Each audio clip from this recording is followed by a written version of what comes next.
Hello प्रिय विद्यार्थियों, good morning. आज हम बीए प्रथम वर्ष राजनीति विज्ञान पॉलिटिकल थ्योरी का जो टॉपिक है हमारा शक्ति पृथक्करण सिद्धांत चल रहा था। शक्ति पृथक्करण सिद्धांत।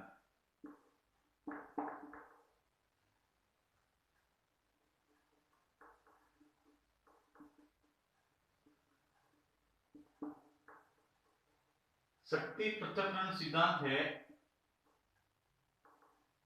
जिसके बारे में हमने बातचीत की थी कि शक्ति पृथक्करण सिद्धांत है वो शक्ति के विभाजन पर कार्य करता है और ये कहता है कि शासन की जो तीनों अंग हैं, व्यवस्थापिका, कार्यपालिका और न्यायपालिका,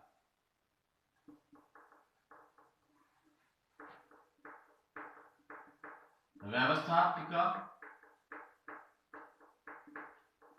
कार्यपालिका एवं न्यायपालिका, ये जो तीन अंग है ये सरकार के अंग।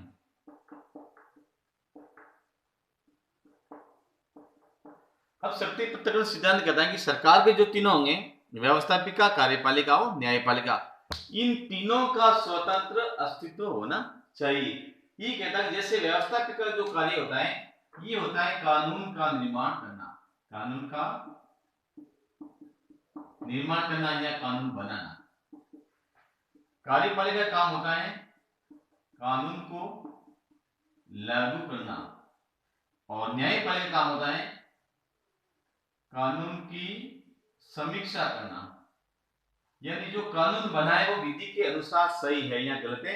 तो इस प्रकार से जो मॉन्टेस्क्यू की थ्योरी थी सप्रेशन ऑफ पावर, जिसमें मॉन्टेस्क्यू ने अपनी books the spirit of laws जो 1762 में लिखी थी, तो उस स्पिरिट ऑफ लॉज में जो बताया था तो हमने इसके बारे में पढ़ा था। उसके बाद में ये भी पढ़ा था कि इसके पक्ष में कौन कौन से तर्क हैं और उसके बाद में कुछ आलोचक थे जिन्होंने शक्ति पृथक्करण सिद्धांत की आलोचना भी की थी। उन्होंने कहा था कि जो पृथक्करण का जो सिद्धांत है ये शक्ति पृथक्करण का सिद्धांत व्यवहारिक दृष्टिकोण से खरा नहीं उतरता है। इस प्रकार से भी बात हमने की थी। तो उसमें हमने ये देखने का जो प्रयास किया था कि शक्ति पृथक्करण जो सिद्धांत है इसका जो वास्तविक या आधुनिक अगर हम रूप की बात करें तो सबसे ज्यादा इसका जो प्रभाव है संयुक्त राज्य अमेरिका में पड़ा था। और संयुक्त राज्य जो अमेरिका का जो शक्ति पृथक्करण का सिद्धांत है उसमें नियंत्रण एवं संतुलन the theory of check and balance के ऊपर आधारित है। नियंत्रण एवं संतुलन।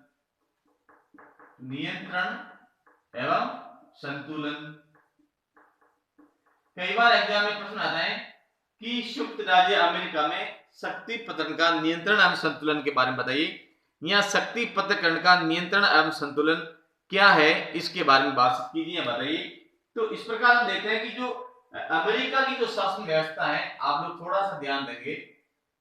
अमेरिका की जो शासन व्यवस्था है, एक तो वो शासन व्यवस्था है अध्यक्षता प्रमुख शासन व्यवस्था है, अध्यक्षता प्रमुख शासन व्यवस्था है। वहां की जो संसद है उसका नाम है कांग्रेस अमेरिका की संसद का नाम है। इसके दो सदन है, एक तो है प्रतिनिधि सदन और दूसरा है सीनेट। ये अमेरिकी कांग्रेस के दो सदन है, प्रतिनिधि सदन और सीनेट। अब प्रतिनिधि सदन है ये जनता का सदन है, इसको निम्न सदन के नाम से भी जाना जाता है। जिस प्रकार से हमारे देश में जो लोकसभा है उसी प्रकार से वहां पर प्रतिनिधि सदन है। और दूसरा जो सीनेट है जिसको उस सदन के नाम से जाना जाता है। और अमेरिका का जो, हालांकि जो अन्य देशों की सीनेट की हम बात करते हैं तो वहां का जो सीनेट है वो कमजोर है, लेकिन अमेरिकी संविधान विशेषज्ञों ने अमेरिका के जो उच्च सदन सीनेट को एक मजबूत स्थिति प्रदान की है। तो आज हम पढ़ने का प्रयास करेंगे कि सीनेट और जो प्रतिनिधि सदन है तो इनका आपस में किस प्रकार के एक चेक और बैलेंस का जो सिद्धांत है जो शक्ति पृथक्करण सिद्धांत को प्रभावित करता है। यहाँ शक्ति पृथक्करण सिद्धांत की जो आलोचक कहते हैं कि अगर हम सरकार के तीनों अंगों को हम अलग अलग अस्तित्व में दे देंगे या तीनों अंगों को अलग अलग कार्य बांट दे देंगे तो उनको ऐसा लगता है कि हो सकता है कि कोई भी अंग अपनी मनमानी भी कर सकते हैं। जैसे फॉर एग्जाम्पल, जैसे हमने कहा कि व्यवस्थापिका है इसका जो काम होता है वो केवल कानून का निर्माण करना होता है। अगर हम कानून का जो निर्माण करने वाली व्यवस्था दिखाएं, तो अगर ऐसी स्थिति में बिल्कुल ही स्वतंत्र एवं निष्पक्ष और खुली होगी, तो ये अपने मन मर्जी से कानून बना सकती है। कार्यपालिका अपना काम कर सकती है, न्यायपालिका अपने कानूनों की समीक्षा कर सकती है।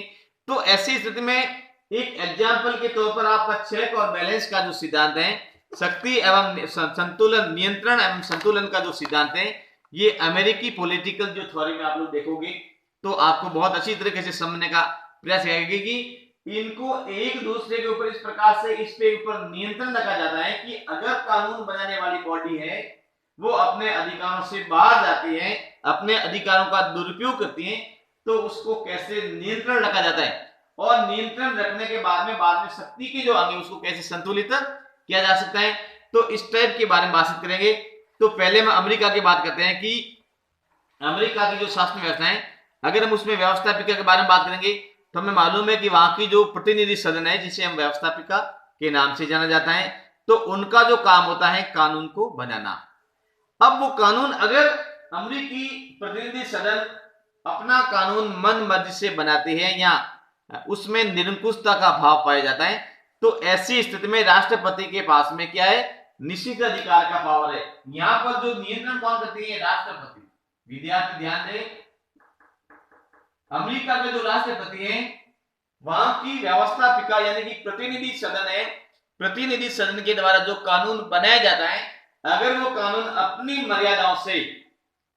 मर्यादाओं का उल्लंघन करके या संविधान का उल्लंघन करके कानून निर्मित किया जाता है, तो यहाँ पर जो राष्ट्रपति है वो एक नियंत्रण के रूप में कार्य करता है, यानी कि राष्ट्रपति निश्चित अधिकार यानी कि वीटो का प्रयोग करके कानून को रोक सकता है। राष्ट्रपति के पास में अधिकार है कि राष्ट्रपति वीटो का प्रयोग करके वहां के जो कानून निर्मित है उनको रोक सकता है। तथा उसके बाद में जो वहां की जो न्यायपालिका है, अब एक तो संतुलन राष्ट्रपति करता है और दूसरा जो संतुलन करती है वो करता है न्यायपालिका, यानी कि वहां का सर्वोच्च न्यायालय। अब देखो दो चीजें आती है, बहुत ही बढ़िया तरीके से एक रोचक तथ्यों के रूप में यह पेश किया गया है। कहा कि अगर व्यवस्थापिका ने जैसे माना कि कोई कानून बना दिया मनमाने तरीके से, तो पहली बात तो यह है कि राष्ट्रपति ने उस कानून को रोक दिया, क्योंकि राष्ट्रपति के पास में वीटो पावर है। राष्ट्रपति चाहे तो कानून पास कर सकता है, चाहे तो उसको रोक सकता है। माना कि राष्ट्रपति ने कानून को पास कर दिया है, लेकिन उसके बाद में जो कानून का इसको सरकार का तीसरा अंग है न्यायपालिका है, तो इसका काम है कानून की समीक्षा करना, जो कानून बना है वो कानून सही है या गलत है, तो इसको देखने का काम न्यायपालिका। तो अगर राष्ट्रपति ने, हो सकता है कि राष्ट्रपति व्यवस्थापिका का जो सदन है वो राष्ट्रपति एक ही पार्टी का है, एक ही दल की सरकार है, और उस दल में माना कि राष्ट्रपति ने जो व्यवस्थापिका ने कानून बनाया था उस कानून को पास कर दिया। तो ऐसी स्थिति में जो सर्वोच्च न्यायालय है, सुप्रीम कोर्ट है अमेरिका का, सुप्रीम कोर्ट अगर कानून जो अमेरिकी जो संसद ने जो कानून बनाया है, कांग्रेस ने जो कानून बनाया है, अगर वो कानून संविधान का उल्लंघन करती है, तो ऐसे स्थिति में जो सर्वोच्च न्यायालय है वो सर्वोच्च न्यायालय कानून को अवैध घोषित कर सकता है। तो इसका मतलब है कि ये इसका बैलेंस हो गया, यानी कि किसी भी प्रकार से गलत कानून वहां पर नहीं बन सकते। अगर गलत कानून बनकर के कार्यपालिका का जो अध्यक्ष राष्ट्रपति होता है उसने कानून को लागू कर दिया, तो यहाँ पर न्यायपालिका कानून को अवैध घोषित कर सकती है। दूसरी बात हम करते हैं, कार्यपालिका की बात करते हैं। कार्यपालिका अमेरिकी कांग्रेस में जो कार्यपालिका होती है वो कांग्रेस का प्रमुख राष्ट्रपति होता है, क्योंकि अमेरिका में अध्यक्षतात्मक शासन व्यवस्था है। तो ऐसी स्थिति में कार्यपालिका का जो प्रमुख होता है यानी कि वास्तविक जो शक्ति होती है वो राष्ट्रपति के पास में मौजूद होती है। तो उसके पास में जो कार्यपालिका होती है वो उसके पास में समाधान का जो अधिकार होता है। उसके बाद में महत्वपूर्ण जो नियुक्तियां होती हैं, अमेरिकी देश में जो महत्वपूर्ण जो पदों की जो नियुक्तियां होती है उसकी जो नियुक्ति करने का जो अधिकार है वो राष्ट्रपति के पास होता है। यानी कि कार्यपालिका जो अपने मन मर्जी से किसी भी दूसरे देश के राजदूत को नियुक्ति दे सकती है, गवर्नर को नियुक्तियां कर सकती है, महत्वपूर्ण पदों पर नियुक्त कर सकती है, लेकिन अमेरिकी राष्ट्रपति अपनी मन मर्जी से काम नहीं करे। ऐसी स्थिति में जो सीनेट है वो उसका नियंत्रण करती है। कौन करती है? सीनेट इसका नियंत्रण करती है, सीनेट। क्योंकि अमेरिकी संविधान में ये नियम है कि राष्ट्रपति के द्वारा जो भी महत्वपूर्ण नियुक्तियां की जाती हैं, कोई भी संधियां या समझौते किए जाते हैं, वो तब तक लागू नहीं किए जाएंगे जब तक वहां का उस सदन सीनेट अपनी मोहर नहीं लगवाता है, अपनी अनुमति या स्वीकृति प्रदान नहीं करता है।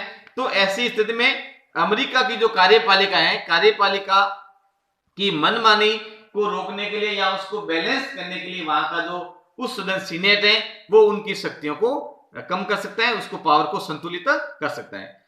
तीसरी हम बात करते हैं कि न्यायपालिका की बात करते हैं कि न्यायपालिका का जो काम होता है वो कानून की समीक्षा करना होता है। हो सकता है कि न्यायपालिका ने गलत तरीके से कानून की समीक्षा कर दी है, ठीक है ना, प्राकृतिक कानूनों की जो समीक्षा न्यायपालिका ने अपने हिसाब से कर दिया है। तो ऐसी स्थिति में जो व्यवस्थापिका है इसके पास में अधिकार होता है, वहां की जो कांग्रेस होती है उसके पास में अधिकार होता है कि व्यवस्थापिका महाभियोग की प्रक्रिया के द्वारा सुप्रीम कोर्ट के जो मुख्य न्यायाधीश होते हैं या अन्य जो न्यायाधीश होते हैं उनको हटाने का कार्य कर सकती हैं, उनको बैलेंस कर सकती हैं, उनके ऊपर महाभियोग लगा करके उन्हें पद से हटा सकती हैं। तो इस प्रकार से प्यारे विद्यार्थियों, आप लोगों ने